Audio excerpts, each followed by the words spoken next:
In our headlines on this Wednesday afternoon, April 24th, here in South Korea. Professors of medicine at local universities announce intentions to take a weekly day off from work at hospitals amid prolonged fatigue, given the absence of junior doctors protesting government plans to expand medical school admissions quota. Meanwhile, the country's first homegrown Earth observation nano-satellite is in orbit, following a launch by Rocket Lab over in New Zealand as part of South Korea's ambitious plan to create a satellite constellation by the year 2027. Also, data by Statistics Korea show the number of newborns plunging to 19,362 in February, down 3.3% on year, to mark the lowest for any month of February since the year 1981. We may be looking ahead to a greater healthcare vacuum as professors of medicine who also serve as senior doctors at major hospitals announce a weekly day off from work, while others speak of stepping down as they claim their resignations tendered a month ago take legal effect starting tomorrow, that is Thursday. Our Choi Soo-young has the latest. 4 medical professors from Seoul National University announced on Wednesday they will leave their positions completely as of May 1st. On Tuesday, professors from leading hospitals nationwide decided to halt all outpatient services and surgeries 1 day a week due to fatigue resulting from the prolonged junior doctors' walkout. So far, the majority of the medical professors from Seoul National University and Ulsan University said they will bring this in from April 30th and May 3rd, respectively. The South Korean government stated its determination once again to complete its healthcare reforms and expressed regrets of the professors' decision. Medical school professors, please join us in dialogue rather than collective action. The government is committed to addressing concerns without adding to the cause in healthcare. Trainee doctors have been calling for the government to completely withdraw its plan to expand the annual medical school admission quota by 2,000 places. Since March 25th, professors have submitted their resignations in support of the resident doctors' protest against the government's plan. With medical professors' resignations set to take effect this Thursday, patients' anxiety is escalating. Emergency and severe care services are not expected to be affected. However, the Korea Alliance of Patients Organization urged on Monday the professors to stay in their hospitals and not walk out. To alleviate patients' concerns, the Health Ministry announced on Wednesday that, under the government's emergency response system, the number of cooperating hospitals for cancer patients will be expanded from the existing 47 to 68. The ministry added that the government proposed social consultation to address the healthcare reform will be launched on Thursday. It will have around 26 members, including health ministry officials, doctors' groups, nurses, pharmacists, and patients. However, the Korean Medical Association, the largest doctors' group, and the Korean Intern Residents Association have declared that they won't participate. Choi Soo-young, Arirang News. Korea's first homegrown Earth observation satellite is in space, having shared a ride with NASA on board a rocket launched by Rocket Lab from New Zealand. Our An Sang-jin has details. A rocket launches into space, carrying its payload from South Korea. That payload is an Earth observation nano-satellite developed by the Satellite Technology Research Center at the Korea Advanced Institute of Science and Technology. It's being taken into space by U.S. company Rocket Lab's lightweight Electron orbital rocket, which was launched on Wednesday morning from Mahia, New Zealand. That rocket was also carrying an advanced composite solar sail system created by the U.S. National Aeronautics and Space Administration. The satellite named NeonSat-1 is just the beginning of the South Korea's mission Beginning of the Swarm, which aims to establish a satellite constellation network by 2027 by adding 10 other satellites. Weighing less than 100 kilograms, it will be used to observe the Earth, using a high-resolution optical camera from an altitude of 500 kilometers. The Science Ministry stated that through the satellite cluster, not only will the country be able to quickly respond to natural disasters and security threats, but it could also reduce costs needed to purchase satellite images from overseas. Starting in May 2020 and running until December 2027, the project, funded through the Science Ministry, will cost over 230 billion won or $168 million. An Sung-jin, Arirang News. Meanwhile, as for the latest on Korea's bleak demographic portrait, findings for February also show a fall in the number of newborns and a rise in the number of deaths. Our Park Gon-woo has the exact figures. South Korea's population shrank again in February. According to preliminary data released by Statistics Korea on Wednesday, the number of births dropped 3.3% on year, with just over 19,300 babies born. That's the lowest figure for any February since related data was first compiled in 1981. Also in February, the number of deaths jumped by 9.6% on year to nearly 30,000. According to Statistics Korea, the country's aging population pushed up the number of deaths for people aged 85 and above, while data was also affected by the extra day in February, with 2024 being a leap year. With more deaths than births, South Korea recorded a natural population decline of more than 10,000.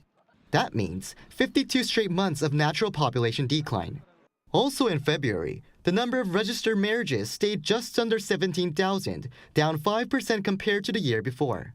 Statistics Korea said that fewer workdays that month due to Lunar New Year celebrations meant fewer opportunities for couples to register marriages. However, the agency said the total number of marriages for January and February did see an on-year increase of 3.3%. 7,300 divorces were recorded in February, up 1.8% from the year before. Park Gon-woo, Arirang News. More than half of those employed last year here in Korea had a college degree. According to Statistics Korea on Wednesday, this is a record high, with 50.5% boasting at least a two-year college certificate. Now, this ratio has been on the rise since 2003, when it stood at slightly over 30%. Also, as expected, findings show most college degree holders were employed at large companies as compared to their smaller counterparts. Also in local news, a cashback arrangement for public transportation is being rolled out nationwide today. K-Pass cards are available now ahead of their official launch on May 1st. That would be next Wednesday. The card offers a refund for a maximum of 60 trips on public transportation if used at least 15 times per month. Low-income users can receive a 53% refund, while people aged 19 to 34 can get 30%. A 20% refund is promised to all other cardholders. Members of the media from a dozen African countries are here in Korea to witness firsthand Korea's advances in agricultural technology. The gathering comes ahead of Korea's summit with its African counterpart this summer. Our business correspondent Lee Soo-jin reports. Another step is being taken to bring South Korea and African nations closer together. Ahead of the first ever Korea-Africa Summit, which will be held on June 4th and 5th in Seoul, journalists from 12 African countries were invited to visit South Korea for a week to learn about the various areas of cooperation. These include infrastructure projects such as building and upgrading railway networks, as well as agriculture development. The visit presents an opportunity for us to tap into the Korean agriculture sector, tap in knowledge, obviously Korea being more advanced. The journalists attended a workshop and press conference to learn more about South Korea's official development assistance projects in the agricultural field.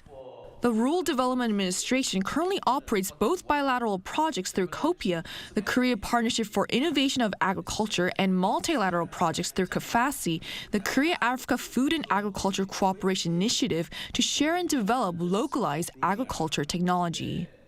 These projects have been largely successful, with rice production in Ghana reaching 970,000 metric tons in 2020 compared to 460,000 metric tons in 2011.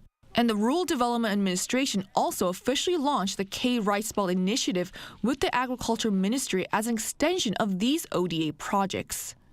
Our goal is to supply food to over 30 million people by helping the 7 African nations become capable of producing 10,000 metric tons of high-quality seeds. A government official from the Gambia says that they have made achieving this goal their top priority. We eat rice 2 times minimum every day. The seed that we are getting now is high yielding.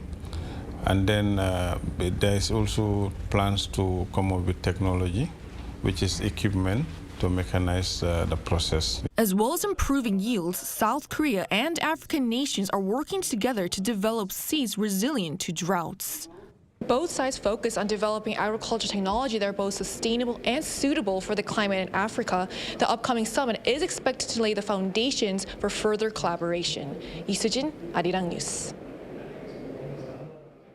And staying with the subject of further collaboration, an annual gathering by an American business group here in Korea is seeking new strategies to sharpen Korea's competitive edge as a regional business hub. Our correspondent Moon Hae-ryun covers the event and more. The American Chamber of Commerce in Korea opened its annual AMCHAM Doing Business in Korea seminar on Tuesday, with company heads and government officials to discuss policy directions to make the country more attractive for American firms. The U.S. ambassador to South Korea spoke of how the U.S. has become South Korea's largest investor and how American firms are betting on the Korean market due to its prominence on the global stage in terms of industry and cultural content. Korea is meeting the global moment as a global cultural and economic powerhouse. As a result, Korea is at a moment of opportunity to position itself to attract more international business. According to a survey conducted by AMCHAM, South Korea was ranked as the 2nd most preferred destination for regional business headquarters in Asia, after Singapore for 3 years straight. The New York Times is a good example. They moved its regional headquarters from Hong Kong to Korea. And why did they move here? Great freedom of press. The digital infrastructure is outstanding. And third, look at the people that you have in Korea. Hardworking, educated, who can execute. But there's still a long way to go before the country can firmly establish itself as a regional headquarters hub. Singapore has 5,000 regional headquarters. Hong Kong has 1,400. Believe it or not, Korea has less than 100. Now is the perfect time for Korea to really win some of those regional headquarters into Korea. In order to achieve such a goal, there are 4 key policy areas that Seoul needs to develop. One is labor flexibility. The other is predictability on tax. And the topic that always comes up, CEO risk and liabilities, and the digital economy and regulations. The Yoon administration has already begun to address some of these concerns, such as tax predictability, extending flat income tax rates for foreign workers. But with the digital economy increasingly accounting for larger portions of the country's GDP and demand surging for more talent in new up-and-coming sectors such as AI, the government aims to foster growth in research and development between foreign and domestic groups. This year, we established an R&D business exclusively for foreign companies so that global companies can promote technological innovation in Korea. With the Ministry of Trade, Industry and Energy working with AMCHAM to further advance the country as an attractive business destination and spearhead the program to advance South Korea as a regional business hub, there could be more developments in store. Moon Hae-ryun, Arirang News. In other news, North Korean hackers have been targeting South Korean defense entities. Now, this is according to South Korea's National Police Agency. It says North Korean hackers, including the Lazarus, Andariel and Kim Soo-ki, have been seeking to steal South Korean defense technologies. Some 10 related companies have reported security breaches. And North Korea has reportedly dispatched a high-level delegation to Iran. Now, details of its agenda there have yet to be disclosed, but pundits here are calling for a level-headed response from South Korea. Our North Korean affairs correspondent Kim Jong-sil has more. An extremely unusual announcement even for North Korea came on Wednesday morning. The regime's official newspaper, the Rodong-Sinmun, said the External Economic Relations Minister Yoon Jong-ho and his delegation had left Pyongyang on Tuesday to visit Iran. The purpose or details of the visit have not been revealed. I think the North's delegation must have a lot of issues to discuss. They will likely discuss missiles, nuclear weapons, and what to do when the U.S. is pressuring Iran, China, as well as North Korea, and how to work together in these circumstances. Exchanges between scientists from the North and Iran have been consistent. And although they have never admitted it, it is widely believed that North Korea and Iran have been working on missile development since the 1980s. There's even speculation that the Iranian missiles fired at Israel on April 13th may have included North Korean components or technologies. Experts said with tensions rising, South Korea should take a wiser stance to global and regional security. I hope the government will benchmark the diplomatic strategies of Japan and Saudi Arabia. For instance, Japan appears it's not that close with China and is a key member of America's East Asia-Pacific strategy, but Japan somehow manages a neutral relationship with China and with Iran as well. This is because Japan doesn't stir the relations firsthand amid closely cooperating with the U.S. Experts added the alliances in the international communities now are driven by countries' respective national interests and said they hope South Korea will take a calmer approach and make diplomatic decisions more wisely. Kim Jung-sil, Arirang News. And in the Middle East, Israel's military offensive against Hamas in northern Gaza appears to have resumed after a halt of some 4 months. Our Ising reports. The Israeli military carried out its most powerful airstrikes in weeks across Gaza Strip on Tuesday.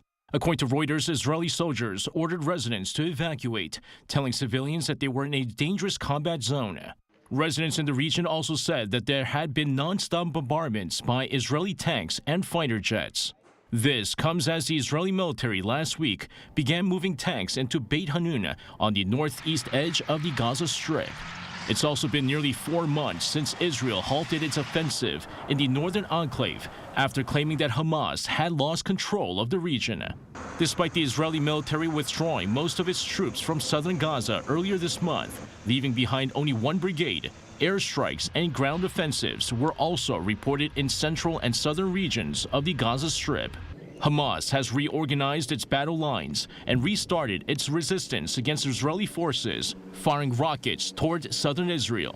In a video message aired on Al Jazeera to mark the 200th day of the war, a spokesman for Hamas said that Israel had suffered nothing but humiliation and defeat and urged an escalation of the war on all fronts. The Israeli military, on the other hand, slammed the Palestinian militant group for targeting Israeli civilians, while emphasizing that its military follows international law and takes feasible precautions to mitigate civilian harm. Lee Seung-jae, Arirang News.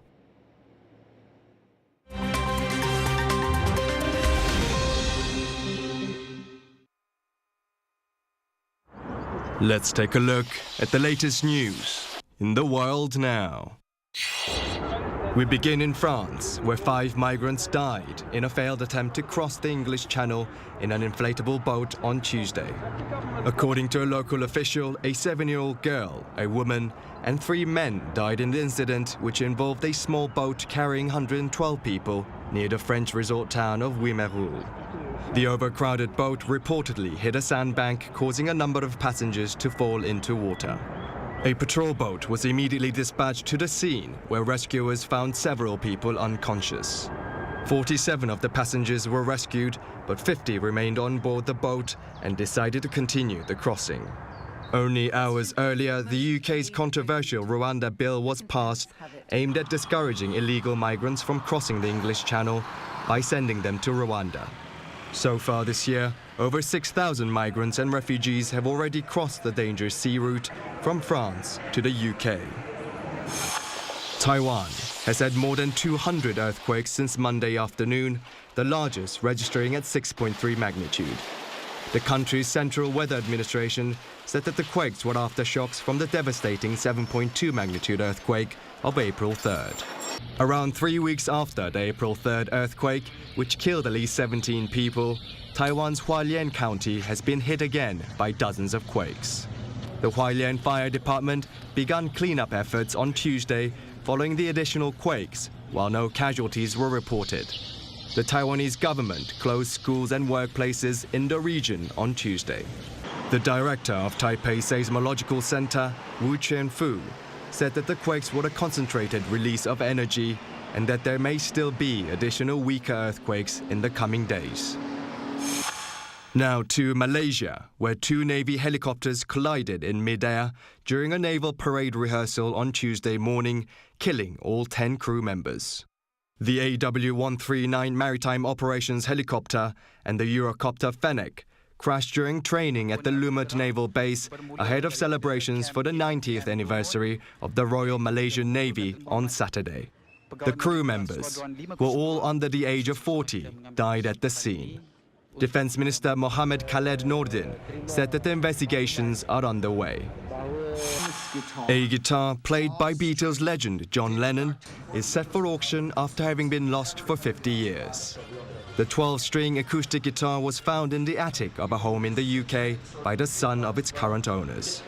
The guitar, which featured in the group's Help and Rubber Soul sessions, goes under the hammer at the Music Icons auction event at New York's Hard Rock Cafe on May 29th. The organizer, Julian's Auctions, said that the guitar, an early 1960s hootenanny acoustic guitar, is expected to fetch a price exceeding its estimate of $600,000 to $800,000. Kim Xiao, Arirang News.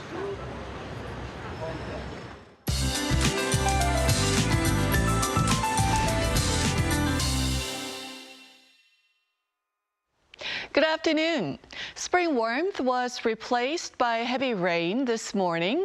Rain is letting up from Jeollado provinces. Then skies will turn sunnier as the day goes on. But until then, there could be lingering rain for some parts, along with thunderstorms and strong winds.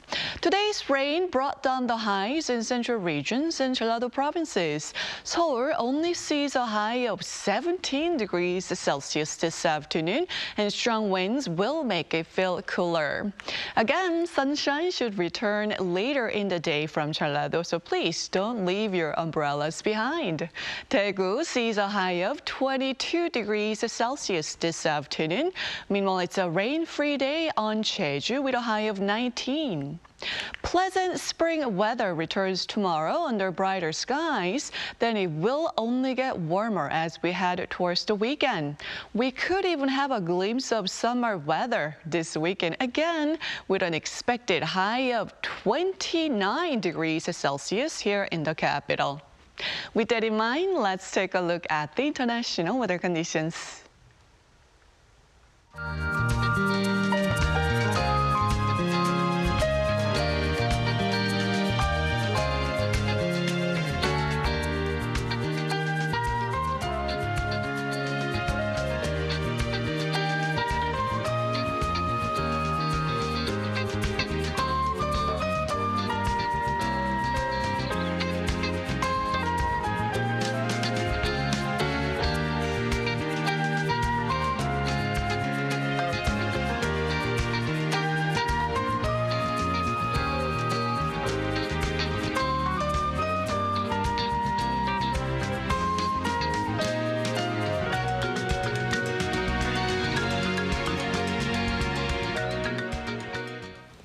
And those are the headlines at this hour here in Korea. Coming up next is our daily panel session. Do stay with us. Thank you for now.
She was the only one on the video.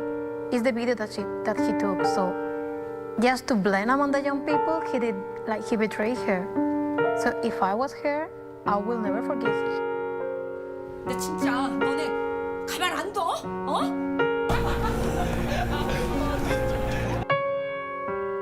늙어서 사진도 안 찍는 것만 하지 마.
The president also remains committed to boosting Korea's ties with its global partners on the sidelines of this latest. To discuss the current security environment. The United Nations most powerful body on global security, expressing hope. Stock markets around the world have taken a hit.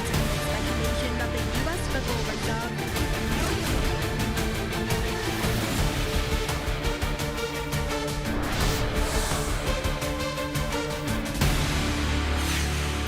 Arirang.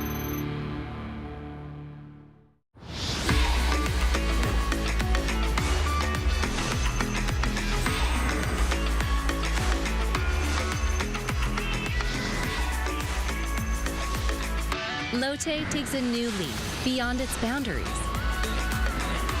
Our change will lead to better lives for all. New Lotte, the power of a better world. New today, better tomorrow. Lotte. Children's laughter, hope, dream. K-animation belongs in them. Interesting and valuable story that transcends between everyday life and dream. Surprising spectacle where imagination becomes real. An array of subjects catering from infants to adolescents. For our story to reach all corners of the world. K-animation makes healthy laughter for children.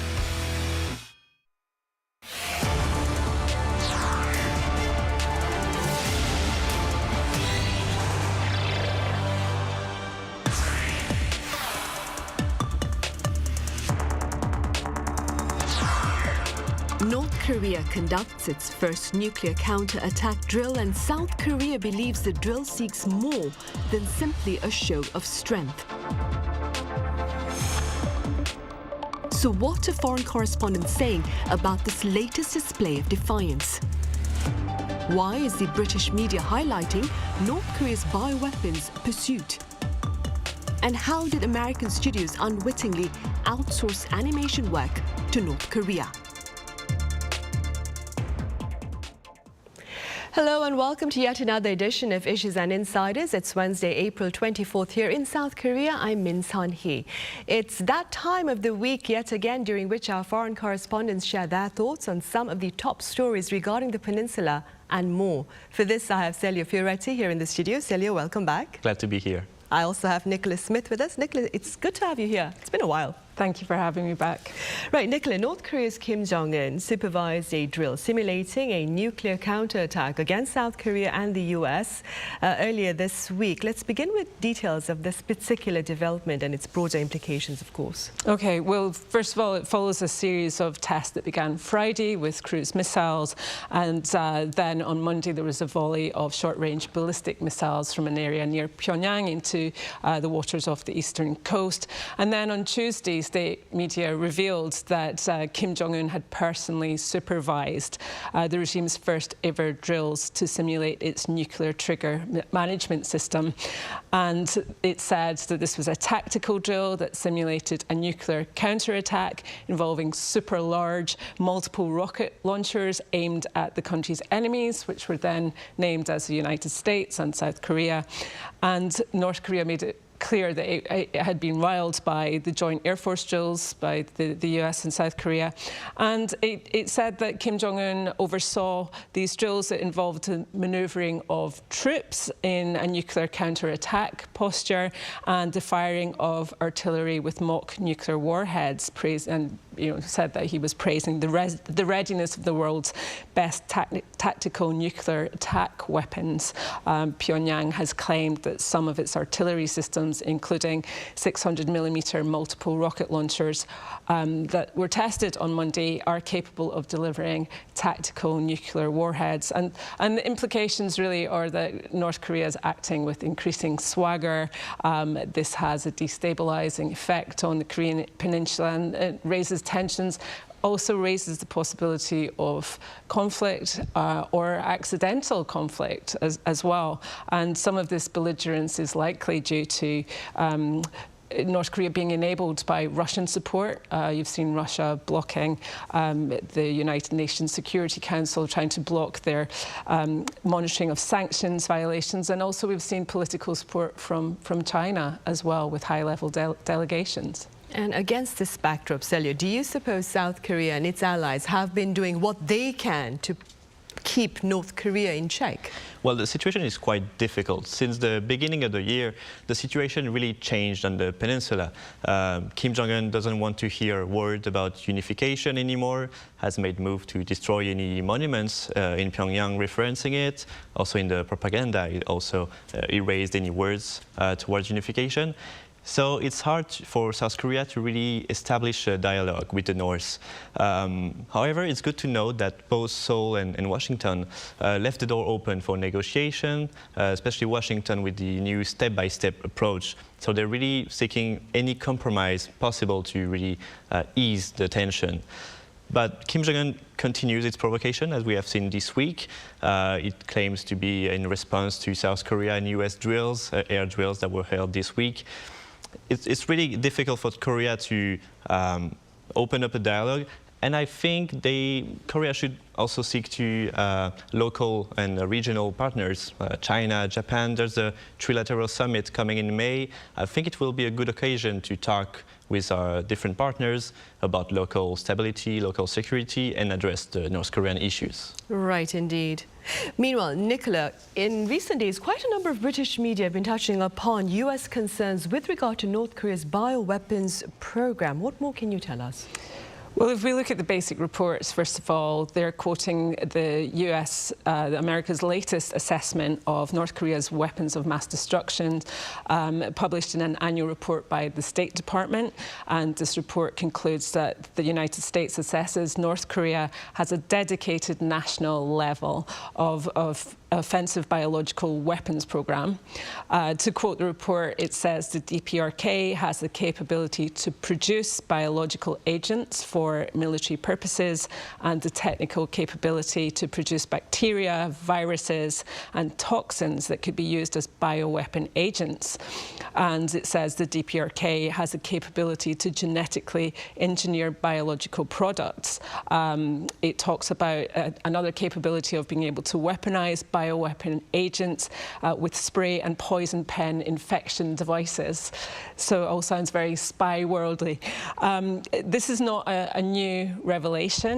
North Korea has never publicly admitted to having biological weapons, but Russian, American, other intelligence agencies for decades have believed that North Korea universities are researching things like anthrax, cholera, bubonic plague, smallpox, and testing biological weapons. And the same report from the State Department, which is the adherence to and compliance with arms control, non-proliferation and disarmament agreements and commitments, made similar conclusions last year. And let's not forget as well that we do know that the regime has been using chemical agents as well. It used a VX nerve agent to attack Kim Jong-un's own brother, half-brother, Kim Jong-nam in 2017, and with an elaborate plot about a fake reality TV show. So we do know what the regime is capable of. Right, that was really a very disturbing development there. Nicola, pundits as well, like you said, it's no secret, and pundits over the years have been highlighting, raising concerns, that is, with regard to North Korea's advances in bioweapons program. They call these advances underestimated and highly lethal. That being said, how worried do you believe we need to be? Well, obviously, it's a threat. It's not great if North Korea has bioweapons in the same way that it has nuclear weapons. But I would say that very little is known publicly about what its capabilities are. There's no indication that this threat has suddenly risen. And you mentioned that there were many reports in the British media recently, and some of those reports were by tabloids who definitely hyped up the threats, they hyped up North Korea's capabilities, and they produced very sensationalist and alarmist reports as well. And I think some of those need to be taken with caution, especially one particular tabloid newspaper that predicts World War III every second week. So I think we have to be a little bit careful with how it's reported. Right, for sure. Celia, US media suggests that American studios may have unwittingly outsourced animation work to North Korea. Could you tell us a bit about these reports and their implications, especially with regard to financing North Korea's hostile weapons ambitions? Yeah, for sure. So American media reported this week that after looking in a server hosted in North Korea, US researchers found some American files from animated shows episode, especially Amazon Prime Invincible, which is quite popular, and this episode have not been released yet in the US. So chances are they could have been made in North Korea. The companies, which are still unnamed by American media, say they were not aware of such outsourcing, so it probably one of their contractors were linked somehow with North Korea. It's not clear yet how did the transfer happen. Now it's quite interesting actually to see North Korea is still working in the animation sector. In the 90s and early 2000s, North Korea was quite known for animation studio. They had a big one in Pyongyang called SEK with 1,600 employees at the time. Many American, European companies were outsourcing their work to North Korea, and it was a good finance for the regime, which needs in trying to find every way to finance itself. But after 2010 and first sanction hit the regime, every cooperation, international cooperation on the animation sector stopped. Now we see apparently they're still trying to do it somehow. It's unclear really what's the objective behind it, because it's much more difficult nowadays to really outsource, have foreign companies outsource their work in North Korea. It's also unclear how much they can gain from it. The missile program, nuclear program, is still quite expensive. I'm not sure if the animation sector can really give them much money for that. Right. It was just a concern that such outsourcing had been possible, which makes it all the more necessary to have sanctions, UN monitoring of its sanctions on North Korea. Nicola, on the diplomatic front, South Korea in recent days has shared quite a bit of disappointment with regard to Japanese Prime Minister Fumio Kishida's ritual offering at the Yasukuni shrine. Now, some analysts claim that Mr. Kishida's offering has more to do with appeasing his public than angering his neighbors. What do you think? Well, yeah, I think that's a fair assessment. I don't think that the Prime Minister Kishida has any reason to anger his neighbours. South Korea and China also, as you say, have both protested his offering at the Yasukuni shrine. Seoul has expressed its deep disappointment and urged the Japanese leaders to show repentance for the wartime past. This gesture has been seen by Seoul and Beijing as a symbol of, the shrine is seen, as a symbol of Japan's past military aggression because it includes Japanese wartime leaders who were convicted as war criminals by an allied tribunal, and they are among the 2.5 million war dead, both civilians and soldiers, who are also remembered at the shrine. Prime Minister Kishida sent a potted tree and a wooden plaque bearing his name and title, and this is in line with what he's been doing every autumn and spring since taking office in 2021, and also in line with what his predecessors did as well. He hasn't visited the shrine in person, which would be seen as much more controversial and provocative, and that's likely because he doesn't want to antagonise neighbours. But he's seen as being someone on the more liberal wing of the LDP, that he must walk a fine line between improving relations with Seoul, Beijing, and also appeasing the right wing of his party. He also has to stay in line with public sentiments as well. He has seen very low public approval ratings. There was one poll in April that put his cabinet support for his cabinet at just 16.6%, which is the lowest that it's been since 2021. And this is despite him performing well on the global stage. He was in Washington recently for a state visit. He was talking about the strong alliance with the United States, but that isn't really resonating with the Japanese public, who have been dissatisfied in part over his party's handling of a fundraising scandal. So he has to really look to the public and as to ways of how he can shore up public support as well. He has to be very aware of that domestic audience. Right. Celia, here in capital Seoul, as we speak, we have an annual meeting of Korea's overseas diplomatic officials. On the agenda is the promotion of diplomacy, productive diplomacy, amid an era of geopolitical uncertainty. That being said, how do you assess Korea's diplomatic initiatives thus far? Yeah, exactly. From Monday to Friday this week, the annual meeting of Korean diplomats is held in Seoul. Over 180 ambassador and diplomatic officials are gathered with Foreign Minister Cho Tae-yo. In his opening speech, Minister Cho clearly mentioned the rising tension in the world, and he asked diplomats to find a way for Korea to navigate through the challenges and crises of today's world, and also to innovate and create new ideas for productive diplomacy. And we have seen quite a lot of development already. Korea and Japan are becoming closer, albeit there are still some issues, historical issues, but it's good to acknowledge that the situation now is much better than it was in the last presidency, for example. So it's good to know that the two countries are talking and improving relations. Also, outside of Japan, in the region, as I mentioned just before, the Trilateral Summit is coming back in for the first time since 2019.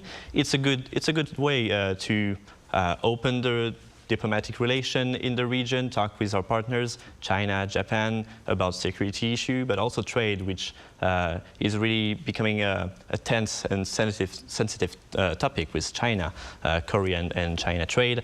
So it's a good thing to see the three countries talking to each other. We don't know yet what will happen during this summit, but it's still a good way to know they can talk and hear each other. Outside from the Asian region, in Europe, Korea is still doing pretty well, especially on the economic sector. Defense industry is booming really well. Romania, diplomats were there today to talk about this. Finally, in Africa and Middle East, also Korea is really pushing hard on economic cooperation with energy, defense, and development in Africa.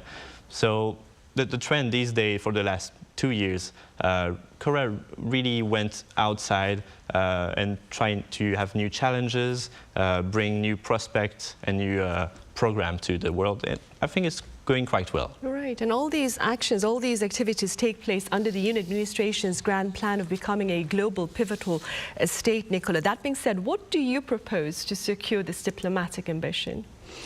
Well, that's a big question. It really is. I'm also not a diplomat, but I think, you know, it's something that's not going to happen overnight. But the GPS, the global pivotal state in the document's own words, is one that advances freedom, peace and prosperity through liberal democratic values and substantial cooperation. And I think Korea has already, over the past couple of years, been acquiring greater international prominence and a bigger role in the global stage through its strengthening alliance with the United States and its kind of growing relationship with Japan. It's also joining the UN Security Council as a non-permanent member, which will again elevate its status in the foreign policy and foreign policy goals. I'm going to borrow a bit from the Lowy Institute in Australia, their analysis of Korea's foreign policy, and also that given how difficult it is for Korea to balance relations and competition between the United States and Japan and China, and also its deteriorating relationship with Russia over its support with Ukraine, that it will be quite difficult in bodies like the UN Security Council to push forward traditional foreign policy goals of more severe sanctions on North Korea, and that perhaps it would have more of an opportunity to look beyond this kind of traditional foreign policy strategy of focusing on the near neighbourhood, to look further afield to more regional partnerships, also have more of a voice on issues like Ukraine, Israel-Palestine conflict, on Myanmar. South Korea could say a lot more on Myanmar and the aftermath of the coup, and how to curb and how to promote democracy in Myanmar. And also it could look more to the goals that it set out already in its national security strategy last year, of a bigger contribution to things like humanitarian assistance, global health, food security, education and technical assistance to developing countries, climate change, enhancing counter-terrorism cooperation, and just building up relations in that way as well. Right. Celia, on the local political front, President Yoon Suk-yeol has spoken about a potential meeting with opposition leader Lee Jae-myung at the Yongsan presidential office. Do you suppose this is a step perhaps in the right direction in bridging the partisan divide for national good post-general election? Yeah, exactly. It was a long-awaited meeting. It's been 2 years since Yoon Suk-yeol came into power, and everyone hoped to see a meeting between the president and the leader of the opposition, Lee Jae-myung. And so far there was no meeting, and the situation in Korea is quite tense. Political divide has been greater than ever before between progressive and conservative. And it's really a good thing that these both parties are talking to each other now. It will certainly help to ease the tension a little bit. Although we don't know exactly what they will say and what they can agree on, it's probably that both men will not change and make a U-turn in their agenda. But I think they can find some common ground and some field of cooperation, especially on the doctor strike that has been paralyzing the country for 2 months now. Both Lee Jae-myung and Yoon Suk-yeol are looking in the same direction concerning the doctor shortage, so they can maybe work together to find a solution with the doctors. Although we shouldn't expect too much of this meeting. It's the first time. Let's hope to have more in the future so we can better address the needs of the Korean population, find a compromise. I think that's the whole idea of the meeting, is to find a compromise, a middle ground. It's a first step, it's a good step, and let's hope to have more in the future. Right, indeed. Nicola, what do you believe are some of Korea's, the government's priorities post-general election? I think the main priority will to improve its public approval ratings, which took a real drubbing in the election. But I do think that the foreign policy that the government has taken on board will stay the course, that we won't see much change there. But certainly I think there will be more priority placed on domestic policies, which is what people voted on in the election. President Yoon himself has pledged to prioritise issues related to living standards, the cost of living, and taking care of people's livelihoods. The cost of food prices, for example, were a big issue, as we know, in the election. So that'll be something that the government will be looking at. And also plans for new housing through urban development. That's one thing that certainly young people are very worried about. And also major healthcare reform plans. This, as Celio said, the dispute with the doctors, how to resolve that, and also to push forward to improve the healthcare sector and the problems that it's facing. I think we'll also see some policies on nuclear power to make South Korea stronger in nuclear power. That may run into some opposition from the Parliament. And also this government has said it wants to push forward with tax breaks for semiconductor facilities, and I think we're unlikely to see many obstacles put in the way of that particular policy. Right, policies focus on the welfare of the people here then. All right, Nicola, as always, thank you very much for your time and your thoughts, and Celia, thank you very much for your insights. Thank you. Right, well, that is all the time we have for this edition of Issues and Insiders. As always, thank you for watching.